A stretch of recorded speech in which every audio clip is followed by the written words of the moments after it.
Hi everyone, today I want to talk about the stats that just came out in the Real Estate Board of Greater Vancouver. There's been a lot of discussion about them, so let's get down to it and see what is going on. As many of you must have seen in the headlines of the paper, it talked about the lowest amount of sales in March since 1986. It's hard to ignore that. It is very significant, obviously, but let's talk about where it all started, where we are now, and what we think may happen. So if we go back about 10 years, 2009, the US banking crisis just finished and prices have essentially gone straight up since then. The lowest point that we saw was in August of 2009. That was right after things had hit rock bottom in the US. The average price in Metro Vancouver was $520,000 at that point. In the last 10 years, prices have essentially gone straight up with a few hiccups here and there. With new taxes, today we're at an average price of over $1,060,000. So prices have almost doubled in the last 10 years, but we are starting to see a softening now. Why? Variety of reasons. Government implementation of taxes over the last few months has been very significant. We've got speculation tax, vacancy tax, foreign buyer tax, property transfer tax has gone up. All that has really dampened things on the high-end level, which eventually trickles down. When a family sells their Dunbar home for $5 million, they have a lot more money to help their kids with their down payment when they're buying a downtown condo. Now, when all of a sudden that Dunbar home is now struggling to sell at $2.5 million, they have less money, as often people have pulled equity out of their homes over these years as prices have been going up. One of the biggest things that I think that is being somewhat forgotten is the stress test. Government put in last year. Essentially what the stress test is a decrease in your borrowing power by qualifying you at a higher percent. So if today you can borrow money at 3%, they're going to qualify you at 5%, which is essentially a 20-25% decrease in your borrowing power. So first-time home buyers, they may not have as much help from the bank of mom and dad for their down payment, and now they need to qualify at such a higher rate. That has been a huge detriment to the purchasing power for first-time home buyers across the city. Foreign buyers have definitely cooled down. It is hugely expensive for them to pay the taxes now when they are buying, not to mention all the talks about money laundering, drug use, casinos, all of that. There's been tighter scrutiny on the market since all this has come to light. So we are definitely seeing the effect from that. Whether it's good or bad depends how you look at it.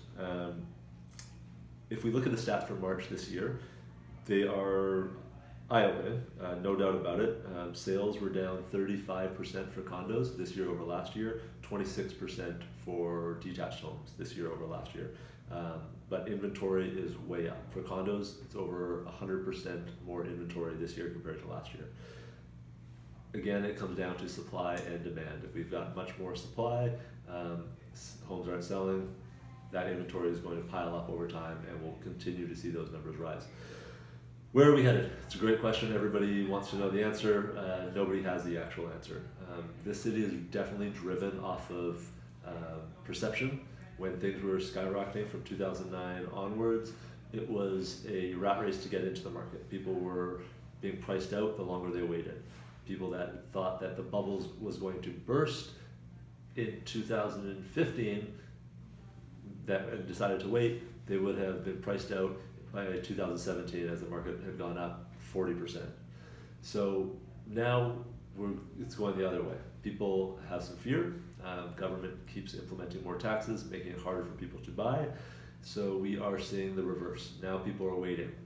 Do we buy now, or is it going to be cheaper in 6 months, 12 months, 18 months? Where is it going to land? We don't know. We really don't know. What we do know is people do need places to live. We know that when homes are priced properly, they still get a lot of action. We've sold 3 homes in the last few weeks because they were priced properly. We've also seen multiple offers on other listings because they were priced low. There's a story that's been running around where a home was priced at $999 on the east side of Vancouver Special, and it had over 40 offers and sold $300,000 over asking. So there is demand out there. It's just people are waiting for that right property. Before it was a rush to get in, and now their homes are having to check every box. So people are waiting. Part of that is fear, and part of that is there's just more inventory to look at. But there is demand. When we talk to mortgage brokers that we work with, they have a lot of people that are pre-qualified that are just waiting to see what's out there. But there's no question about it. Homes have come down in value. If you're thinking about selling, having your home priced properly has never been more important. Before, if you overpriced a home and you still had all this demand, if it didn't sell in the first week or the first month, prices were going up, so the market would eventually catch up to it.